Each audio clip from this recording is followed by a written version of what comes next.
다가구가 좋을까요? 다중주택이 좋을까요?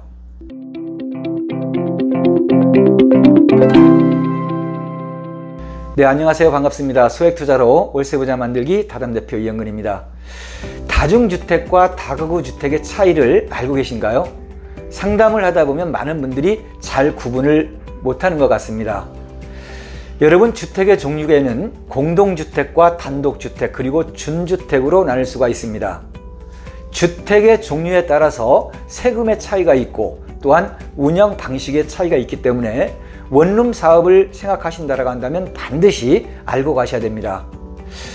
다중주택과 다가구 주택의 차이점은 무엇이고 장단점은 무엇이고 이번 영상을 통해서 확실히 알고 가셨으면 좋겠습니다. 영상 시작 전 좋아요와 구독 부탁드리고요.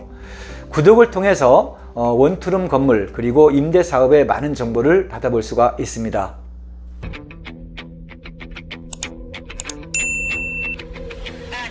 네, 먼저 다가구와 다중주택 그리고 상가주택의 구별법입니다. 법적 정의부터 말씀드리겠습니다. 다가구라고 하면 주택으로 쓰이는 층수가 3계층 이하여야 세대수는 19세대 미만이어야 합니다. 연면적은 660제곱미터 미만으로 건축이 되어야 하고요. 1층에 전부 또는 일부가 필로티 구조로 되어 있을 경우에는 층수에는 산입이 안 됩니다. 다가구는 방, 부엌, 화장실, 치사시설이 되어 독립적으로 생활할 수가 있어야 되고요. 방을 구분해서 소유하거나 아니면 매매의 대상이 될 수는 없습니다. 다음은 다중주택입니다. 다중주택은 다가구 주택과 법적 정의가 똑같습니다. 주택으로 쓰이는 층수가 3계층, 세대수는 19세대 미만, 바닥의 면적은 660제곱미터 미만, 1층의 전부 또는 일부가 필로티 구조 시 층수 산입이 안 되고요. 여기까지는 다 똑같습니다. 다가구와 다중주택의 가장 커다란 차이점은 치사시설을 할 수 있느냐 없느냐에서 구분이 될 수가 있습니다. 그렇다고 하면 상가주택이 있는데요. 상가주택은 일반 택지지구 1, 2종에만 건축할 수가 있습니다. 우리가 생각하는 상가주택은 1층이 상가, 2층이 주택이라고 한다면 이런 걸 상가주택이라고 하지는 않고요. 복합건물이라고 합니다.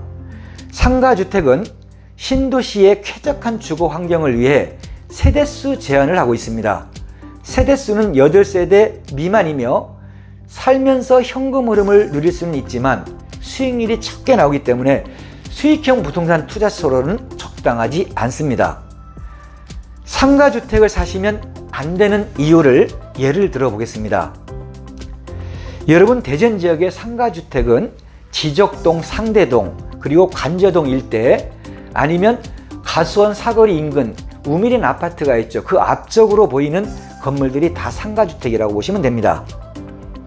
보통 그 상가주택은 7, 80평에서 건축이 되고요. 현재 매매 가격은 17억 정도에 나오게 됩니다. 17억 정도에 되는 매물에 자기 투자금 4억을 투자하고요. 대출을 6억을 받고 보증금을 8억으로 설정이 된다고 한다면 월세 수익은 원룸 하나와 상가에서만 얻을 수가 있습니다. 1.5룸 월세 50과 1층 상가에서 350이 나와서 400만 원이라는 월세 수익을 가질 수가 있고요. 여기에 6억에 대한 이자 260만 원을 빼게 되면 140만 원 밖에 안 남습니다. 자기 4억을 투자해서 140만 원이 순수익으로 나온다고 한다면 수익률은 4.2% 밖에 되질 않아요. 현재 금리보다 낮은 수익률을 보이고 있는 것이지요. 그래서 1층 부분에 또한 1층 부분에서 350만 원이 월세를 받을 수 있는 상권이 형성된 택지 지역은 대전에서는 한 군데도 없습니다. 그렇기 때문에 상가주택을 사면 임차인을 맞추기가 힘들고요. 수익률 부분에서 꽤 고생을 하게끔 되어 있습니다. 네, 여러분, 다가구와 다중주택의 가장 큰 차이는 간단합니다. 육안으로 봤을 때 첫 번째, 주차장이 있으면 다가구, 없으면 다중이라고 보시면 됩니다.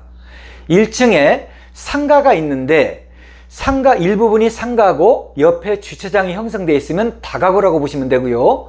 1층에 상가가 있고 주차장이 형성되어 있지 않다라고 한다면 다중주택이라고 볼 수가 있습니다. 또한 다가구와 다중주택의 가장 큰 차이점은 다가구는 치사시설이 가능합니다. 다중주택은 치사시설이 들어가면 불법 건축물이 됩니다. 그러나 다중주택이 사용 승인을 맡기 전에 맡고 나서 그 후에 치사시설이 들어가기 때문에 건축물 대장상에서는 불법 건축물로 확인이 안 되는 겁니다. 자, 이제 다가구주택, 다중주택의 구별은 어느 정도 가능하실 거라고 보고요. 그렇다면 임대사업을 위해서 우리가 다중주택을 취득해야 되나요? 다가구를 취득해야 되나요? 다중주택과 다가구주택의 장단점을 확인해 보겠습니다. 네, 현금 흐름을 잡고 소액 투자로 높은 수익률을 올릴 수 있는 다가구 다중주택의 장단점입니다. 먼저 다가구 주택의 장점을 보겠습니다. 다가구 주택은 주인 세대에서 거주하면서 현금 흐름, 월세를 받을 수가 있고요. 두 번째로는 1세대 1주택으로 양도소득세, 비과세로 절세를 할 수가 있습니다. 세 번째로는 지가 상승으로 인해서 향후 양도 차익을 발생시킬 수가 있어요. 물론 모든 다가구가 그런 것은 아니고요. 좋은 입지, 30% 이내에 드는 좋은 입지 같은 경우에는 차액까지 발생이 됩니다.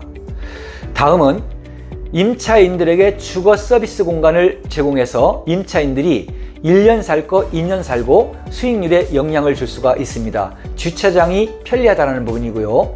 다음은 세대 구성이 다양하고 다중주택과 비교했을 때 구조가 좀 넉넉하게 나옵니다.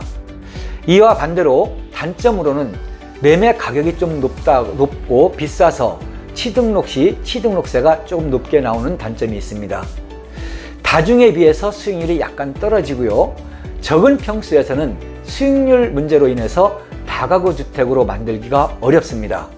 마지막으로 황금성, 재매매에 오랜 시간이 걸린다는 단점이 있습니다. 여러분, 다중주택의 장단점입니다. 다중주택의 장점으로는 적은 대지 위에서도 건축이 가능하고 가장 메리트가 있는 것은 높은 수익률이 나온다는 것입니다. 단점으로는 주차장이 없고요. 취사시설이 들어감으로 인해서 불법 건물이 된다는 얘기입니다. 다중주택은 준공시 준공을 내고서 취사시설이 들어가기 때문에 건축물 대장상에서는 온전한 건물로 표기가 되는 겁니다. 그럼에도 불구하고 다중주택을 선호하는 것은 적은 투자 금액으로 높은 수익률이 나올 수 있는 그런 건물들을 많은 사람들이 찾고 있는 것 같습니다. 여러분, 투자 상담을 하다 보면 건물주가 되시려는 분들은 1층에 상가가 있는 건물들을 많이 원하는 것 같아요. 그래서 제가 사장님 왜 상가가 있는 건물을 찾으세요? 라고 하면 특별한 이유가 없어요. 그냥 상가가 있는 건물들이 좀 좋지 않느냐, 요 정도입니다. 여러분, 원투룸 건물의 상가는 택지 지역에 만들어지는 것입니다. 택지 지역에 상권이 형성되지 않는 곳이라고 하면 오히려 1층의 상가는 독이 될 수가 있습니다. 상가 중요할 수 있습니다만 상권이 형성되고 좋은 입지가 됐을 때 상가 건물이 좋게 되는 것입니다. 네, 여러분, 임대사업을 위해서 다가구 주택, 다중주택 어떤 건물을 취득해야지만이 좋은가요? 개인 선호하는 입장의 차이가 있겠습니다만, 그러나 건물 취득했을 경우에 일정한 수익률이 보장되고 지가 상승이 유발되고 향후 재매매가 가능하고 그리고 재매매 시 차익이 발생할 수가 있고, 이런 건물을 여러분들에게 추천을 해야 되는데, 이런 건물의 가장 중요한 것은 가격이 아니고 입지에 있다고 말씀드릴 수가 있습니다. 개인적으로 처음 건물을 사서 건물주가 되시려는 분들, 다중주택보다는 상가가 딸려있는 다가구 주택을 좀 개인적으로 권해드리고 싶고요. 오늘의 영상은 여기까지입니다. 다가구 주택, 다중주택, 상가주택의 장단점에 대해서 알아봤고요. 마지막으로 좋아요와 구독 다시 한번 부탁드립니다. 다음 영상은 70%의 임대사업자들은 많은 마음고생을 하면서 실패를 하게 됩니다. 그 실패의 원인, 그리고 30% 안에 드는 건물들의 특징에 대해서 영상 준비하겠습니다. 저희 다담공인에서는 소액 투자로 월세 부자 만들기를 함께하고 있습니다. 확인되고 검증된 매물 추천으로 건물 취득 운영, 그리고 향후 재매매 시까지 여러분들의 손과 발이 되어서 행복한 월세 부자 만들기를 함께 만들어가고 있습니다.